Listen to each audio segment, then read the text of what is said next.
Hello there, my very good friends. On today's wrestling news, we'll talk rumours of backstage heat for Adam Copeland already. Why TNA is back and Impact is dead. We got the WWE Stars earning backstage praise for recent work. And a big free agent was backstage at AEW. I'm Adam Wilborn. And I'm bamboozled. And this is the news. Oh, let's kick this one off by answering the question, does Adam Copeland have backstage heat in AEW already? No. No, he does not. However, it's something that a lot of people were wondering coming out of his promo battle with Ricky Starks on the 14th of October episode of Collision. If you tuned in, you'd have seen all kinds of lines being exchanged between these two gentlemen. Ricky Starks, he said he called him bug-eyed or something like that. That's not very nice, Ricky. Why'd you do that? Because you're a heel on a wrestling show. That's probably why. Copeland got into it as well. He was like, hey, you're like a crap version of The Rock, Dwayne, he said. He used the vanilla Kevin Nash insult thing that you all know. And then Stark said something along the lines of, I don't remember exactly, but what was it? You really put me on edge. Sent me over the edge or something, There you go. You know what that's a reference to. Edge. You too, obviously. But Fightful Select have clarified that there don't seem to be any lingering backstage issues between these two geezers, even though they got a bit wound up on TV. And they felt like they'd gone, a little bit annoyed. Yeah. Copeland in particular was a bit fired up. But there doesn't seem to be any heat, which is good. It's noted that even though they took a few shots at each other, it doesn't seem to have been reflected backstage.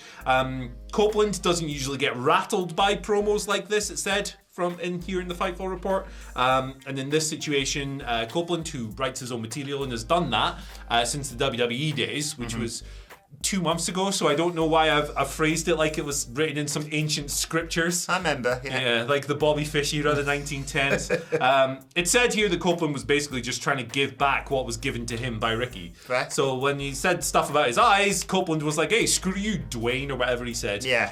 Look at you looking so good. Oh, wait. Yeah, no, look at you, handsome, well-dressed man with charisma and great wrestling. Starks wasn't upset either. The AEW Tag Team Champion stated that Copeland's lines weren't anything he hadn't heard before. So he is on the internet. Yes, exactly. He has an account on various apps. AEW sources are not concerned about this becoming unprofessional if they're ever in a promo battle again. They're not worried about that. Copeland has been getting lots of praise backstage for how he's been so far, which is good, which is understandable. Although one source did quip that, maybe he shouldn't have used the vanilla Kevin Nash line. But there you go. There's no lingering heat from that promo battle, as weird as it was. Yeah, it's the blessing and the curse of unscripted promos, and I'd take this every day of the week rather than them just saying suffering succotash or whatever that bollocks they used to tell them to say in WWE. It's because sometimes people get a little bit wound up in the moment, like these two clearly did. But the most important thing is it hasn't led backstage because, let's say AEW has a checkered history with that kind of thing. They surely do. But how could you stay mad at Ricky Starks or Adam Copeland? Come on. Yeah. It's like, I guess maybe something just got under one of their skin and they were like, ooh. But that made it better in my eyes. Like, it was kind of like a promo train segment. So when you get a little bit of extra spice in there... Yeah, it wasn't like you take 10 and I take 10. They're like, actually... You've got to season the steak before you put it in the cast iron skillet. And you've got to season the cast iron skillet as well. Yeah. There you go. Yep. Anyway. Let us know how you take your steak in the comment section below. Oh man, if anyone says well done, they get banned. You're a monster. I'll tell you what else is a monster. TNA, because it's back from the dead. Oh my God. Impact's dead, though. Frankenstein's Federation. We reported this over the weekend. Total non-stop action is returning in January of 2024. Loads of reports coming out about this. Mike Johnson, though, reporting that apparently this announcement was set for Slammiversary, which obviously goes down in July, but it was pushed back to Bound for Glory. That happened this weekend. The announcement, obviously, as well as the show. Apparently, TNA Impact decided to return to TNA around 2 to 3 weeks ago. Few reasons for this. They want to unite their fragmented history under the TNA banner. Obviously, they were TNA, then Global Force Wrestling, then Impact Wrestling. There was an owl involved at some point. And now they're back to TNA. I also believe that the promotion's internal partners prefer TNA, with some people were still using it behind the scenes, and fans still chant TNA when they're out on the road, so it makes sense to revert back to that. They actually planned to revive TNA as its own separate brand, which would have got really confusing, was going to have its own TV show, but the pandemic put pay to that.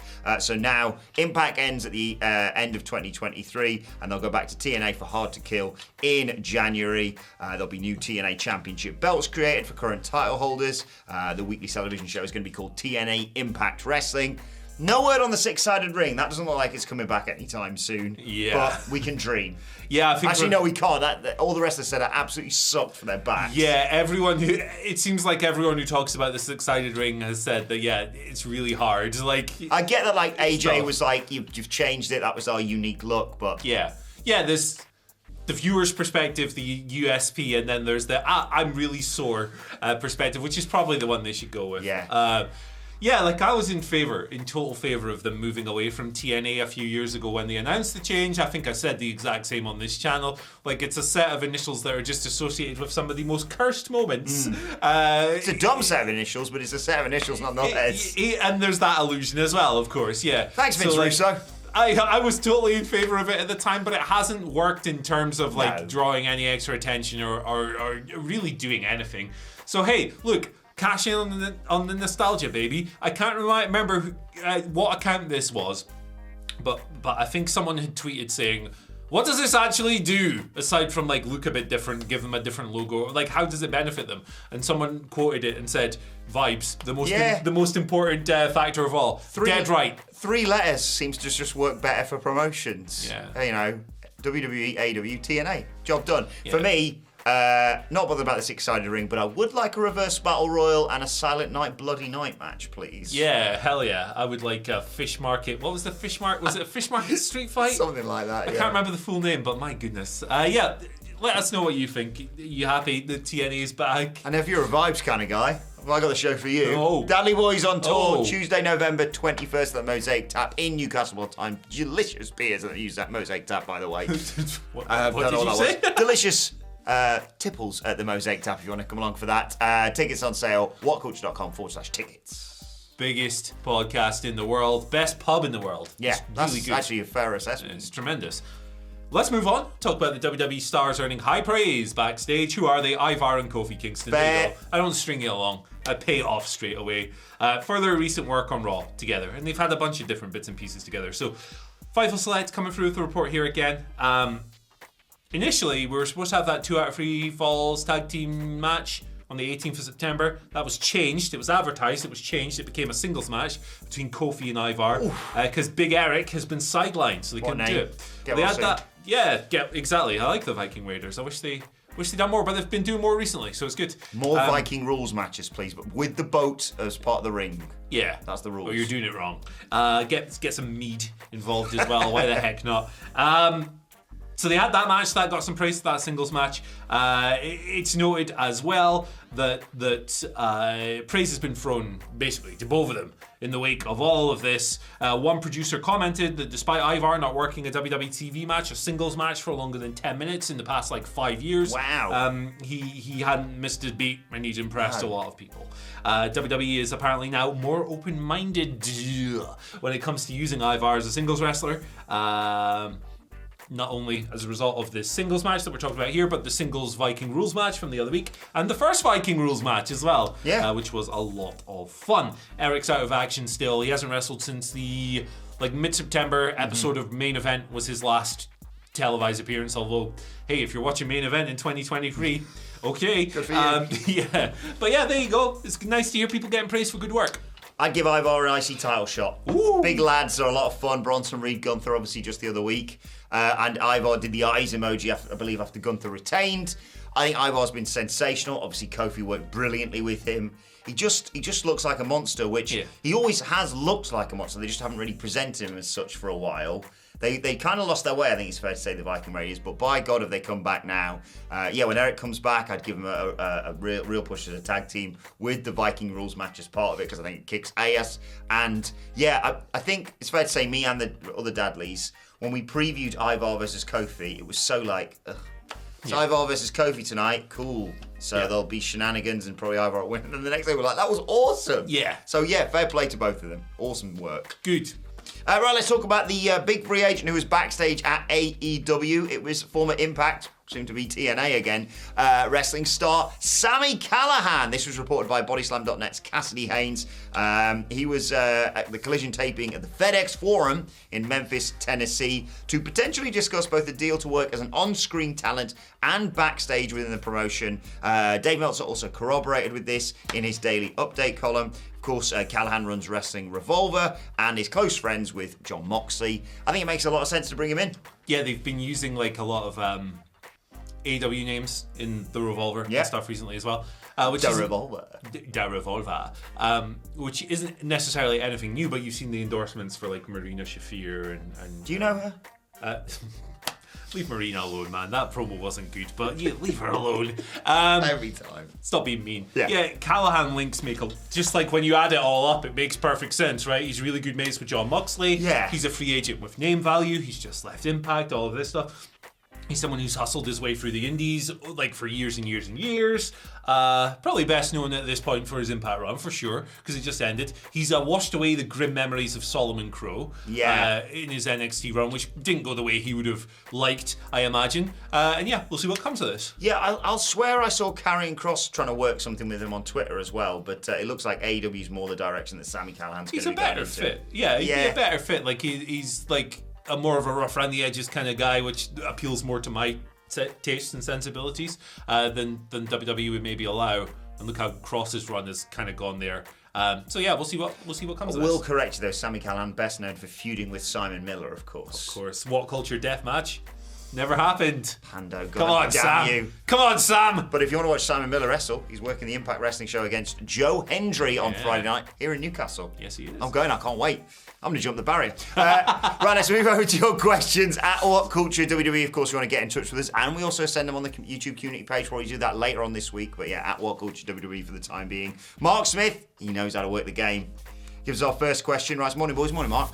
With Jimmy and Jey Uso looking set for Mania, are we getting Kevin Owens versus Sami Zayn somehow? And if not, what do we get from them at Mania? I think that's a good bet, right? Yeah. That's a good bet. Like, Kevin's always been a bit of an angry dude throughout their partnership, and now they're on different brands and all that stuff. So, yeah, I think it makes sense. Also, the match, like, it's always great. Yeah. So, why the heck not? It's the argument, isn't it? It was like, what works better? Two people who genuinely hate each other or two best mates? And I always think it's best mates because they know that they can proper kick the crap out of each other. And even if a stray shot gets through, it'll be all fun once they get backstage. I mean, these nut jobs have done pile drivers on the aprons and stuff when they face each other. You never see that in WWE, so it's pretty sick. Nice blood feud on each night. Thank you very much. Oh yeah, do a brain buster.